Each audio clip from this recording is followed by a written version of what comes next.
سلامونه نیکې هیلې احترامات مو ومنئ په دې هیله چې جوړ روغ اوسئ قدرمنو هېوادوالو. نن د روژې 14مه ورځ ده. نن موږ بیا داسې یو کورنۍ ته راغلي یو چې دغه کورنۍ له ډېرې ستونزو مشکلاتو سره مخ دی. سړی چې دی خپله جوالي دی او 11 لورګانې دي، 3 مړ شوي دي، یو واده دی او نور ورسره کور کې دی او خپله چې دی نفس کوتاهي لري.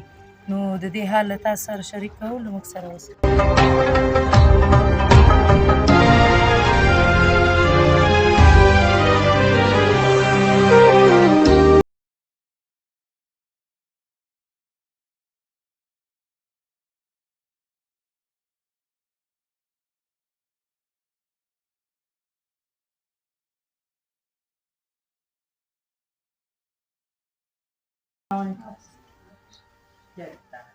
چطور هستین؟ خوب هستین؟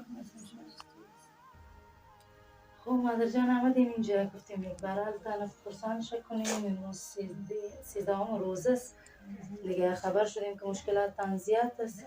آمدیم که از حالتان پرسانش کنیم. میتونی که دیگه چیز مشکلات داری به بارش مارچ زنده باشی، خدا کردن خوب شد شما پرسان ما غریبه رو میکنیم. اگر به بیگه داشتن احضار شما زوری میکنیم. گه کاش میباشه گه نمیباشه. روز تر پر نمیاره دیگه نمیباشه. تا 2 بجه 3 بجه تاکه گوش به خدا بس مسائل به کل معلوم است. تاسه چرا پشت کمشته میش کتاب تزوی نان پرگه نان آرد کتاب نمیباشه کتاب ور نان نمیباشه. کاش تنو تا دختر کم شوی من دیگر است. خدا کاش ما کمک کنه که ما غریبه. یه شرط که نفس کوتاهی داره. این خانه سر چی میچلانی دیگه؟ این 13 روزه شد. این شما این روزه رو چه رقم روزه سودا چیز نمیشه. شبیه هم نه هیچ چیز نگیس هم بگی نداشتیم خالص کتی استیم نه کتی او خود خلاص هم شبیه کردیم رضی علاوه باشه. یعنی پس شبیه شما که یک نان خشک آب نان خشک کتی او هم شبیه کردیم. اوی همش دختره که است. دیگرش دختره که من تکلیف دارم. چهار دفعه پاکن شوید داره کفتری داشتم. از این هم سعی رو بری پروخته میکنه ناری. رفتم آمده مامر عملیات عملیات مفصل ندارم عملیات. عمل استی. عمل استی می‌هاش تنور داره.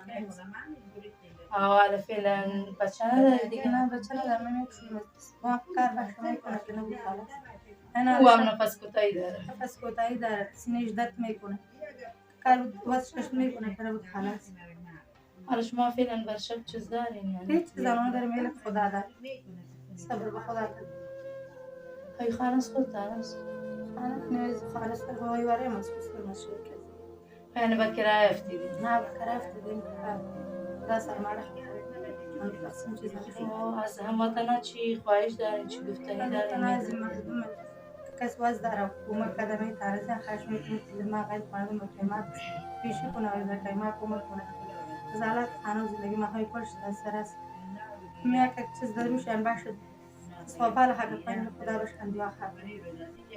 شما چیز گفتنی دارین؟ دیگر من دادلش.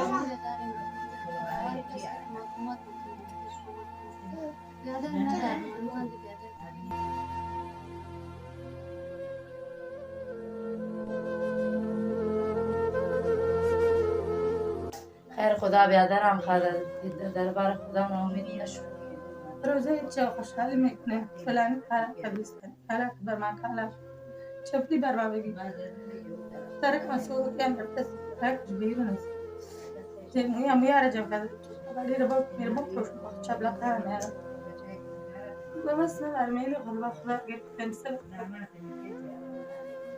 شوی هم مریض خود من سرس پیش وقتا زنار مردم بکار میگیر وقتا زکار بریم کار کنیم اینی فاشم کل مردم تو پنده فینگورستیم میفتم گرفتیم بربادیم اون فاش دوباره نخفته از میگه کاریم چه زنده در روزه مردم میخواد بیاره کنه میادن هر بخره روغن بخره شما چه زنده آره خدا دارم خلاص دیگه لی خدا کنه خداوند خودش میفهمه درم سعیم به خودش معلوم است.